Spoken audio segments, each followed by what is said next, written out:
अपनी ऐशो आराम में हम जीवन गुजार रहे हैं, हमारी प्रजा भूखी हो प्यासी हो। इसीलिए तो गोस्वामी तुलसीदास को कहना पड़ा, जास राज प्रिय प्रजा दुखारी, जास राज प्रिय प्रजा दुखारी, सो नृप अवश्य नरक अधिकारी।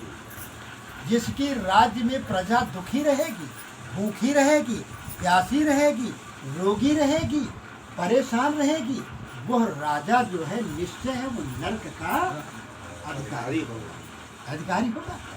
यही हम लोग कोशिश करते हैं कि हरहि शिष्य धन शोक न हरहि, सो गुरु घोर नरक महा परहि।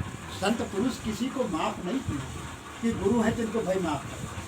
तो गुरु की भी जिम्मेदारी होती है कि शिष्यों का ज्ञान अपराध हर लिया जाए, उन्हें सही रास्ता दिखाया जाए, सही ज्ञान और सही बुद्धि दिया जाए, उन्हें जानवर से इंसान बनाया जाए और उन्हें जो है अधर्म की तरफ से हटा करके धर्म मार्ग में लगाया जाए, कल्याण के रास्ते में लगाया जाए। तो वो राजा क्या किया, एक दिन सोचा कि चलो हम ऐसे प्रजा को रोज रोज देखते हैं, आज हम थोड़ा बाहर जंगलों में टहलने के लिए जाते हैं, देखते हैं कहाँ पर कोई वनवासी ऐसा तो नहीं है, गरीब जो झुग्गी झोपड़ी में रह रहा है, जो भूखा प्यासा और जिंदगी जो है नरकीय जीवन गुजार रहा हो। राजा में एक भाव जगा, उसने क्या किया कि अपनी सुरक्षा के लिए धनुष बाण धारण कर करके और जंगल में अकेला चल दिया। आप जानते हैं कि राजा महाराजा पैदल जल्दी चलते नहीं, तो राजा जंगल में चला तो थक गया, धूप भी हो रही थी, अकेला ही चला। एक देखा कि जंगल में बढ़िया छायादार वृक्ष लगा हुआ है, बहुत अच्छी छाया थी और हवा बहुत सुंदर चल रही थी, और अपनी चादर एक अंगोछा बिछा करके और विश्राम करने लगा, ठंडाने लगा कि विश्राम थोड़ा कर ले उसके बाद चलेंगे। तो उसने क्या किया, जब विश्राम करने लगा तो उसे थोड़ा नींद आ गई, अच्छा लगा। चद्दर ऊपर से, कीमती चद्दर राजा में उठते हैं, तो कीमती चद्दर अपने ऊपर ओढ़ लिया और सो गया, नींद आ गई। अब जब नींद आ गई तो हुआ क्या, जब राजा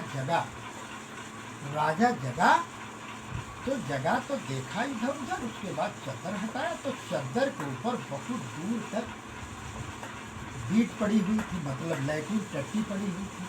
कोई पक्षी ऊपर से बैठ करके और उड़ गया टट्टी पर करके। राजा ने देखा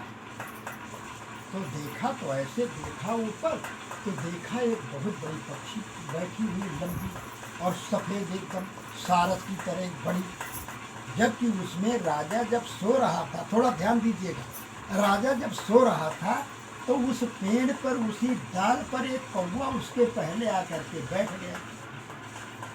कौवा बैठ गया था और उस कौवे ने बीट कर दिया और टट्टी कर करके वो कौवा तो उड़ गया। कौवा शैतान की तरह होता, जहाँ बैठेगा बैटिंग जरूर करेगा, तो वो टट्टी कर करके उड़ गया। कहीं से बेचारा हंस उड़ता हुआ और जा रहा था, तो हंस उसी डाल पर, जिस डाल पर कौवा बैठ करके टट्टी करके चला गया था, उसी डाल पर जो है हंस आकर के विश्राम कर बैठ गया, थोड़ा सुस्ता ले, उसने लैट्रिन पैट्रिन कुछ नहीं किया, बैठ गया। अब राजा उठा, देखा कि हमारे चादर कितनी कीमती और ये सब शीशा लेदर कर दिया इसमें टट्टी कर करके। तो उसने नज़र उठाया, देखा तो कहा, इसी जो है नालायक ने हमारे ऊपर टट्टी कर दी। राजा मारे क्रोध के और देखा नकाओ और उठाया जो है अपना धनुष बाण और उस जो है बैठे हुए हंस को निशाना बना दिया। वो मारा बाण तो फड़फड़ा करके सिंह, वो जो है हंस, वो नीचे आकर के जमीन पे गिराए, पेड़ के नीचे राजा के पास में। अब वो राजा को कहने लगा, अहम का को हतो राजन, हंसा अहम निर्मल जलाहा, अहम का को हतो राजन, हंसा अहम निर्मल जलाहा, और हंसा अहम निर्मल जलाहा, दुष्ट स्थानम प्राभारे जातो जन्म निरर्थका। हे राजन, अहम का को हतो राजन, अहम कहते हैं हम, यानी मैं वो।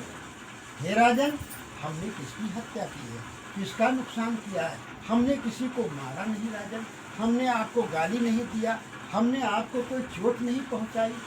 अहम का को हतो राजन, हंसा अहम निर्मल जला, मैं तो हंस हूँ मैं निर्मल सरोवर में जल में रहने वाला हूँ और मोती चुगने वाला हूँ।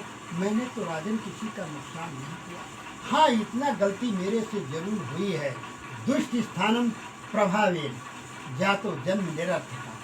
दुष्ट के स्थान पर हम आकर के केवल बैठ गए, यानी दुष्ट कौवा बैठ गया था जहाँ पर, उसके स्थान पर हम केवल बैठ गए। जातो जन्म निरर्थका, जिस वजह से, जिसके प्रभाव से, उस दुष्ट व्यक्ति के स्थान के प्रभाव से जातो जन्म निरर्थका, बेकार में, निर्दोष में हमारा जीवन आज जान हमारी जा रही है। तो राजन समझ बूझ करके संगत करिएगा और ध्यान दीजिएगा। कोई काम करने के पहले विचार कर लीजिएगा। राजा उठा, हाथ जोड़ करके खड़ा रहा, अब पश्चाताप करने लगा। बिना विचारे जो करे सो पीछे पछताए, काम बिगाड़े आपनो जग में हो कहता है। तो यही होता है बिना विचार के। तो संगत बहुत सावधानी पूर्वक करनी चाहिए। देखो हंसा जो है क्या हुआ, कहा कि दुष्ट स्थानम प्रभावे, यानी दुष्ट की जगह पर केवल हम बैठ गए। जब दारू शराब आप नहीं पीते हैं तो ठेके पर क्यों जाते हैं?